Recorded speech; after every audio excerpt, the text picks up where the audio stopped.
ओम शांति। आज 23 अप्रैल 2026 के बाबा के अनमोल मधुर महावाक्य सुनेंगे।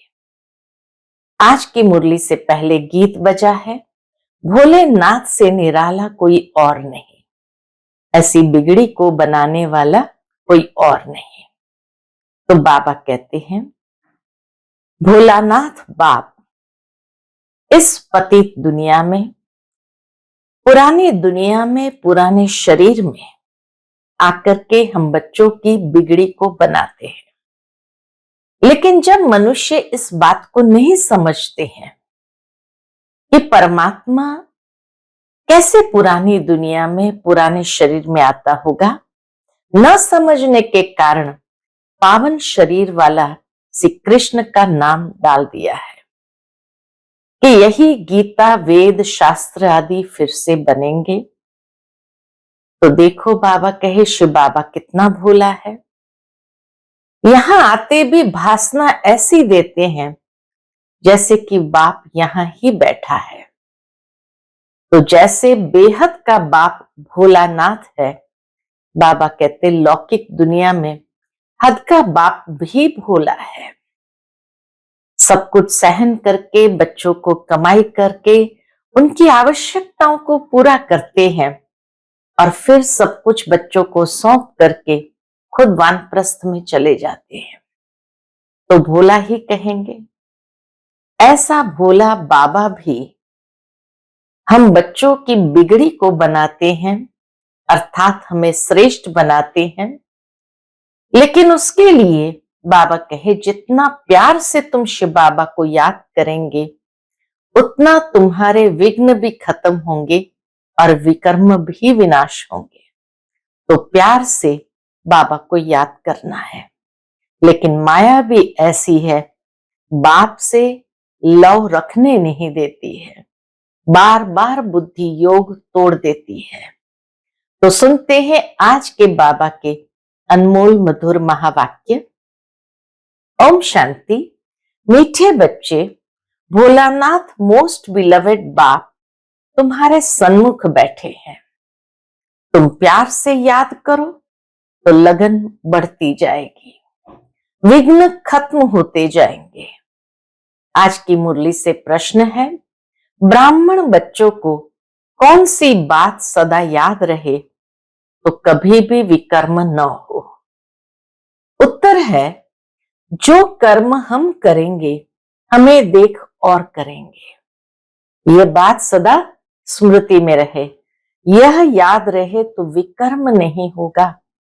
अगर कोई छिपाकर भी पाप कर्म करते तो धर्मराज से छिप नहीं सकता, फौरन उसकी सजा मिलेगी। आगे चल और भी मार्शल लॉ हो जाएगा। इस इंद्र सभा में कोई पतित छिप कर बैठ नहीं सकता। आज की मुरली से पहले गीत बजा है, भोलेनाथ से निराला कोई और नहीं, ऐसी बिगड़ी को बनाने वाला कोई और नहीं। ओम शांति। मीठे मीठे रूहानी बच्चे जानते हैं कि अब रूहानी बाप हमको ये सृष्टि के आदि मध्य अंत का ज्ञान सुना रहे हैं। उनका नाम ही है भोलानाथ। भोलानाथ बाबा आकर के हम बच्चों को ज्ञान सुना रहे हैं। बाप बहुत भोले होते हैं, कितनी तकलीफ सहन करके भी बच्चों को पढ़ाते हैं, संभालते हैं। फिर जब बड़े होते हैं तो सब कुछ उनको दे खुद वानप्रस्थ अवस्था ले लेते हैं। बाबा कहे, जब बड़े होते हैं तो सब कुछ उनको दे खुद वानप्रस्थ अवस्था ले लेते हैं। समझते हैं कि हमने फर्ज अदाई पूरी की। अब बच्चे जाने तो बाप भोले ठहरे ना। यह भी अभी तुमको बाप समझाते हैं, क्योंकि खुद भोलानाथ है तो हद के बाप के लिए भी समझाते हैं कि वह कितने भोले हैं। वह हुए हद के भोले, यह फिर है बेहद का भोलानाथ। शिव बाबा है बेहद का भोलानाथ बाप। परमधाम से आते हैं पुरानी दुनिया, पुराने शरीर में। इसलिए मनुष्य समझते हैं कि पुराने पतित शरीर में कैसे आना होगा। न समझने के कारण पावन शरीर वाले श्री कृष्ण का नाम डाल दिया है। यही गीता, वेद, शास्त्र आदि फिर भी बनेंगे। देखो शिव बाबा कितना भोला है। आते हैं तो भी भाषणा ऐसी देते हैं जैसे कि बाप यहां ही बैठा है। ये साकार बाबा भी भोला है ना। शिव बाबा तो भोला है ही, साकार बाबा भी भोला है ना। कोई दुपट्टा नहीं, कोई तिलक आदि नहीं, बल्कि साधारण बाबा तो बाबा ही है। बहुत साधारण रूप से रहते हैं। बच्चे जानते हैं कितनी ये सारी नॉलेज शिव बाबा ही देते हैं और कोई की ताकत नहीं जो दे सके। दिन प्रतिदिन बच्चों की लगन बढ़ती जाती है। जितना बाप को याद करेंगे उतना लव बढ़ेगा।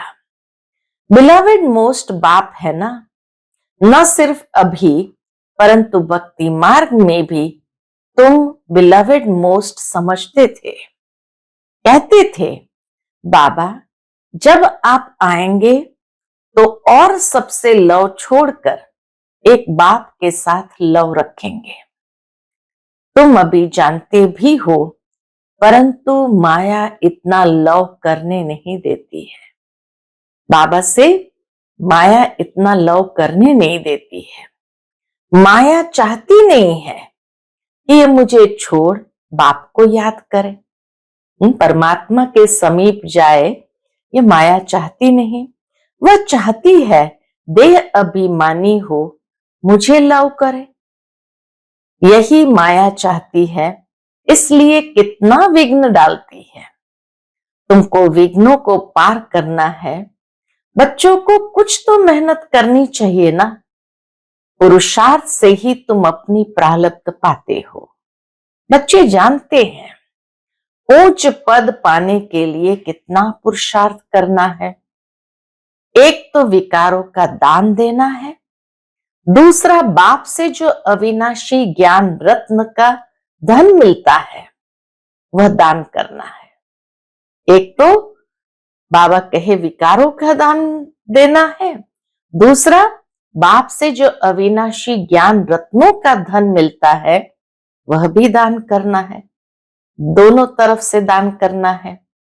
जिस अविनाशी धन से ही तुम इतने धनवान बनते हो। नॉलेज है सोर्स ऑफ इनकम, वह है शास्त्रों की फिलॉसफी, यह है स्पिरिचुअल नॉलेज। शास्त्र आदि पढ़कर भी बहुत कमाते हैं। एक कोठरी में ग्रंथ आदि रख दिया, थोड़ा कुछ सुनाया, बस इनकम हो जाएगी। वह कोई यथार्थ ज्ञान नहीं है। ब्रह्मा बाबा तो हर बात के अनुभवी। तो बाबा देखते थे कई शास्त्र को पढ़ करके बस एक कोठरी में बैठ जाते, ग्रंथ रख देते, सुना देते, उसमें से कुछ वचन और बस इनकम शुरू हो जाती थी। वह कोई यथार्थ ज्ञान नहीं है। यथार्थ ज्ञान एक बाप ही देते हैं।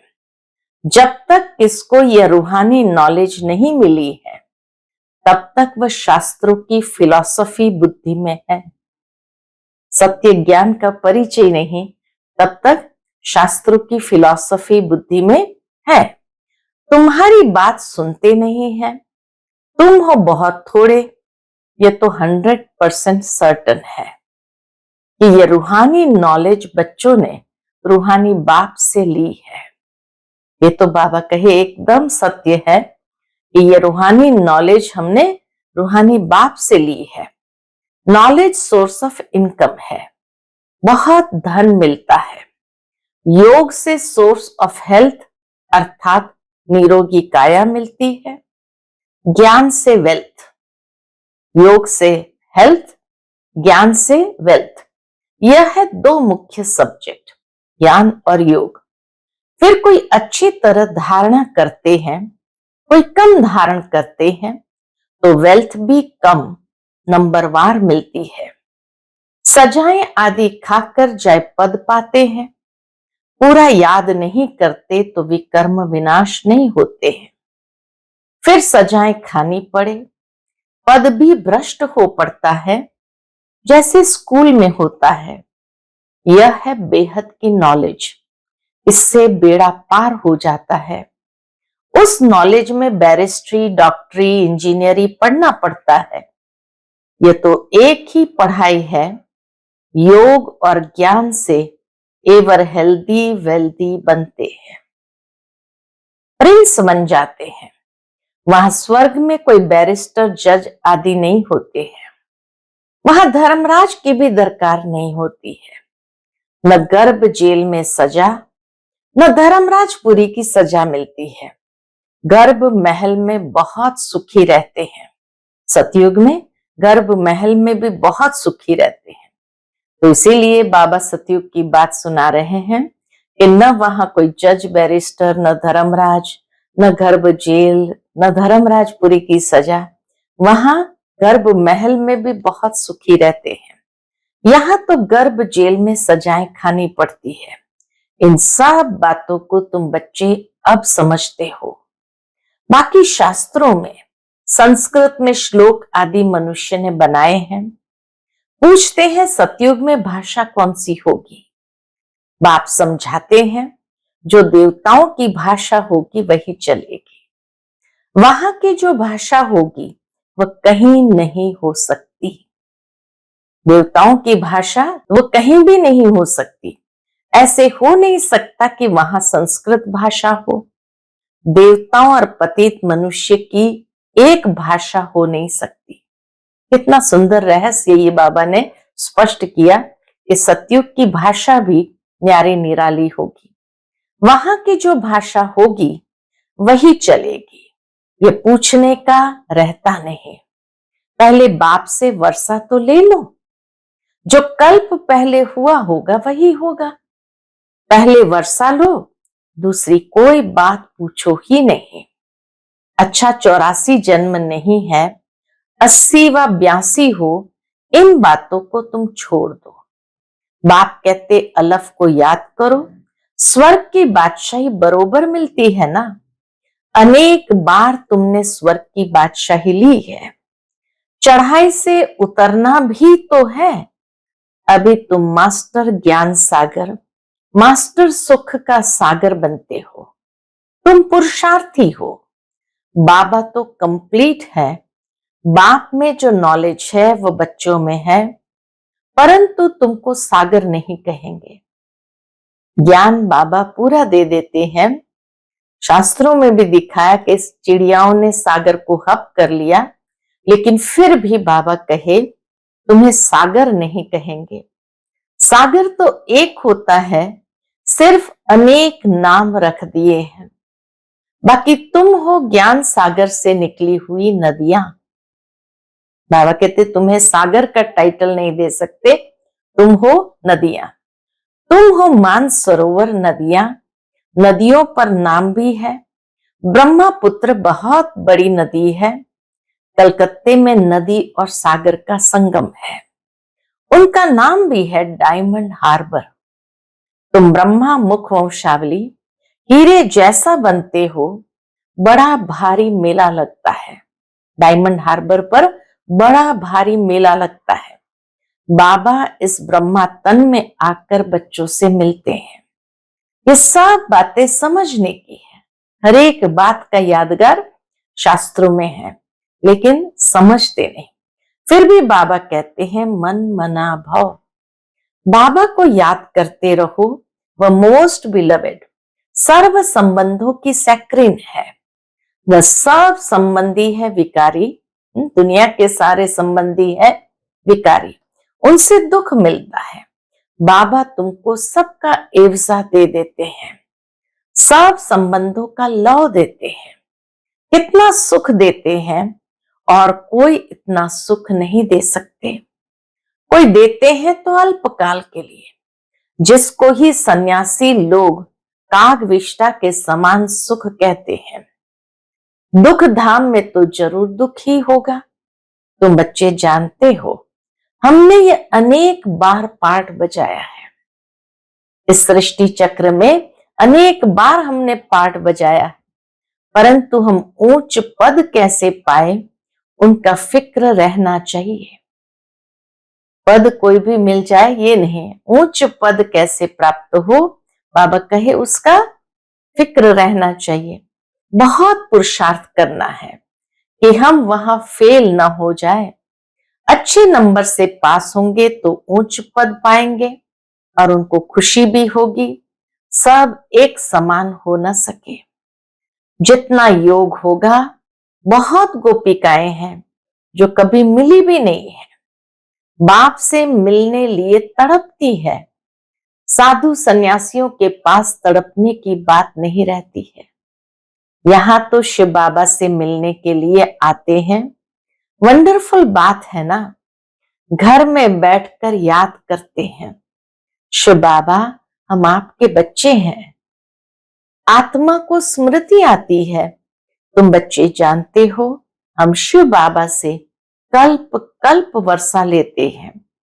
वही बाप कल्प के बाद आया हुआ है, तो देखने बिगर रह न सके। आत्मा जानती है बाबा आया है।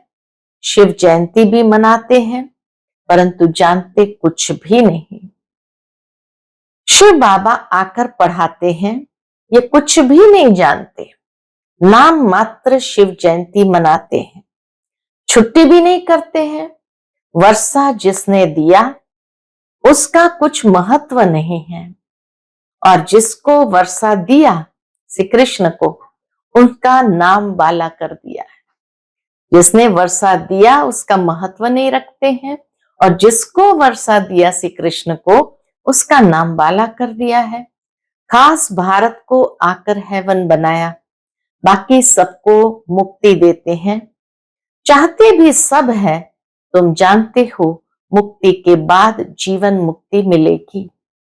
बाप आकर माया के बंधन से मुक्त करते हैं। बाप को कहा जाता है सर्व का सदगति दाता। जीवन मुक्ति तो सबको मिलती है, नंबरवार पुरुषार्थ अनुसार। बाप कहते हैं यह है पतित दुनिया दुखधाम। सतयुग में तुमको कितना सुख मिलता है, उनको कहते हैं बहिश्त। अल्लाह ने बहिश्त किस लिए रचा? क्या सिर्फ मुसलमानों के लिए रचा? अपनी अपनी भाषा में कोई स्वर्ग कहते हैं, कोई बहिश्त कहते हैं। तुम जानते हो हेवन में सिर्फ भारत ही होता है। ये सब बातें तुम बच्चों की बुद्धि में नंबरवार पुरुषार्थ अनुसार बैठी है। एक मुसलमान भी कहता था, जब बाबा पाकिस्तान में थे तो वहां पहरे पर एक मुसलमान बैठता था, तो वो मुसलमान भी कहता था हम अल्लाह के गार्डन में गए। ये सब साक्षात्कार होते हैं, ड्रामा में पहले से ही नूंदा हुआ है। ड्रामा में जो होता है, सेकंड पास हुआ, कहेंगे कल्प पहले भी ऐसे हुआ था। कल क्या होना है ये पता नहीं है। ड्रामा पर निश्चय चाहिए, जिसमें कोई फिक्र नहीं रहेगा। हमको तो बाबा ने हुक्म दिया है। क्या हुक्म दिया है? माम एकम याद करो और अपने वर्षे को याद करो। खत्म तो सबको होना ही है, कोई एक दो के लिए रो भी नहीं सकेंगे। मौत आया और गया, रोने की फुर्सत नहीं रहेगी, आवाज ही नहीं निकलेगा। आजकल तो मनुष्य राख भी लेकर कितना परिक्रमा करते हैं। भाव बैठा हुआ है, सब वेस्ट ऑफ टाइम। इसमें रखा ही क्या है? बाबा कहे ऐसे में रखा ही क्या है? मिट्टी मिट्टी में मिल जाएगी, इससे भारत पवित्र बन जाएगा क्या? पतित दुनिया में जो काम करते हैं पतित ही करेंगे। दान पुण्य आदि भी करते आए हैं, क्या भारत पावन बना? बाबा कहे इतना कुछ करते, भक्ति करते हैं, दान पुण्य करते हैं, क्या भारत पावन बना? सीढ़ी उतरनी ही है। सतयुग में सूर्यवंशी बने, फिर सीढ़ी उतरनी पड़े, धीरे धीरे गिरते हैं, बल कितना भी यज्ञ तप आदि करे, फिर भी दूसरे जन्म में अल्पकाल का फल मिलता है। कोई बुरा कर्म करता है तो उसका भी एवजा उनको मिलता है। बेहद का बाप जानते हैं, बच्चों को पढ़ाने आए हैं, तन भी साधारण लिया है, कोई तिलक आदि लगाने की दरकार नहीं। तिलक तो भक्त लोग बड़े बड़े देते हैं, परंतु ठगते कितना है। बाबा ने कहा है, मैं साधारण तन में आता हूं। गीता के 7वें अध्याय में भी लिखा, मैं अति साधारण रूप में आता हूं, जिस कारण मूढ़मती मनुष्य मुझे पहचान नहीं सकते। फोटो में कोई, कोई में भी कोई, विरला मेरा यथार्थ रूप जान करके मेरी शरण को ग्रहण करते हैं। श्री कृष्ण को तो कौन नहीं पहचानते, हर कोई पहचानते हैं। लेकिन फिर भी जब गीता के 7वें अध्याय में ये बात आती है तो बिल्कुल संगम की ये बात एक्यूरेट है कि श्री कृष्ण का जो अंतिम जन्म जो साधारण मनुष्य का है, उस साधारण तन में परमात्मा आते हैं और क्या करते, आकर बच्चों को पढ़ाता हूं। वानप्रस्थ अवस्था ठहरी, उस तन की भी वानप्रस्थ अवस्था ठहरी। श्री कृष्ण का नाम क्यों डाला, यहां जज करने की भी बुद्धि नहीं है। अभी बाबा ने रॉन्ग राइट जज करने की बुद्धि दी है। बाप कहते, तुम यज्ञ तप दान पुण्य करते, शास्त्र पढ़ते आए, क्या उन शास्त्र में कुछ है? हमने तो तुमको राजयोग सिखलाकर विश्व की बादशाही दी।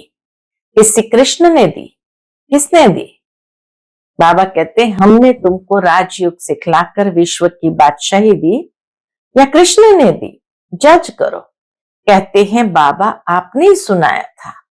श्री कृष्ण तो छोटा प्रिंस है, वह कैसे सुनाएगा? बाबा आपके ही राजयोग से हम यह बनते हैं। बाप कहते, शरीर पर भरोसा नहीं है, बहुत पुरुषार्थ करना है। बाबा को समाचार सुनाते हैं, फलाना बहुत अच्छा निश्चय बुद्धि है। मैं कहता हूं, जब बाबा को सुनाते हैं, बाबा फलाना बहुत अच्छा निश्चय बुद्धि है, बाबा क्या कहते? मैं कहता हूं बिल्कुल निश्चय नहीं है, जिनको बहुत प्यार किया वह आज नहीं है। बाबा तो सबके साथ प्यार से चलता है। जैसे कर्म मैं करूंगा मुझे देख और करेंगे। कई तो विकार में जाए फिर छिप कर आए बैठते हैं। बाबा तो झट संदेशी को बता देते हैं, ऐसे कर्म करने वाले बहुत नाजुक होते जाएंगे, आगे चल नहीं सकेंगे। पिछाड़ी के नाजुक समय में कोई कुछ करता है तो एकदम मार्शल लॉ चलाते हैं, आगे चल तुम बहुत देखेंगे। बाबा क्या क्या करते हैं, बाबा थोड़ी सजा देंगे, धर्मराज द्वारा दिलवाते हैं। परमात्मा तो दया का सागर, करुणा का सागर है, वो थोड़ी सजा देंगे, लेकिन धर्मराज द्वारा दिलवाते हैं। ज्ञान में प्रेरणा की बात नहीं। भगवान को तो सब मनुष्य कहते हैं, हे पतित पावन आओ, हमको आकर पावन बनाओ। सभी आत्माएं ऑर्गन्स द्वारा पुकारती है। बाप है ज्ञान का सागर, उनके पास बहुत वखर है, बहुत वैरायटी सामान है। वखर माना बहुत वैरायटी सामान है। ऐसा वखर फिर कोई के पास नहीं है। जो ज्ञान की बातें परमात्मा के पास है। श्री कृष्ण की महिमा बिल्कुल अलग है। बाप की शिक्षा से ये लक्ष्मी नारायण कैसे बने? बनाने वाला तो बाप ही है ना। बाप आकर कर्म अकर्म विकर्म की गति समझाते हैं। अब तुम्हारा तीसरा नेत्र खुला है। तुम जानते हो 5000 वर्ष की बात है। अब घर जाना है, पाठ बजाना है। यह स्वदर्शन चक्र है ना। तुम्हारा नाम है स्वदर्शन चक्रधारी, ब्राह्मण कुलभूषण, प्रजापिता ब्रह्मा कुमार कुमारियां।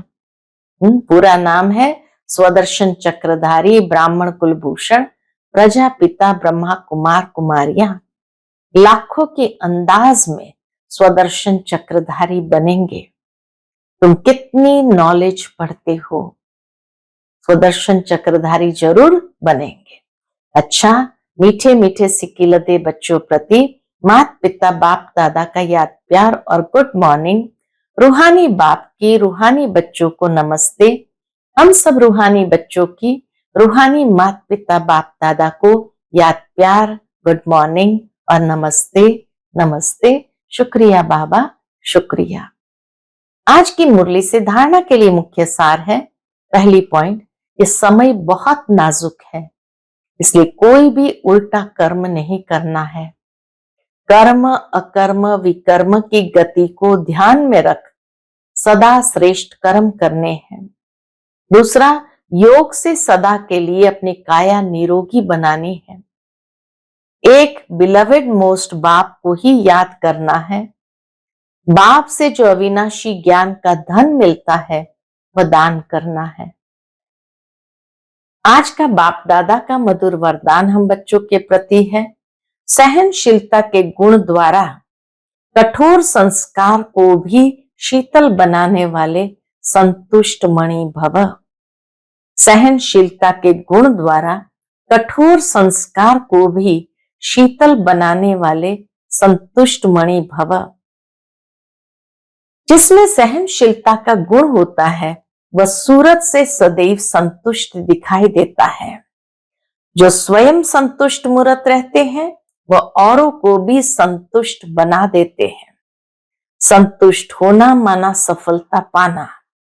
जो सहनशील होते हैं वह अपनी सहनशीलता की शक्ति से कठोर संस्कार व कठिन कार्य को शीतल और सहज बना देते हैं। उनका चेहरा ही गुण मूर्त दिखाई देता है। वही ड्रामा की ढाल पर ठहर सकते हैं। आज का स्लोगन है, जो वाणी द्वारा नहीं बदलते उन्हें शुभ वाइब्रेशन द्वारा बदल सकते हो।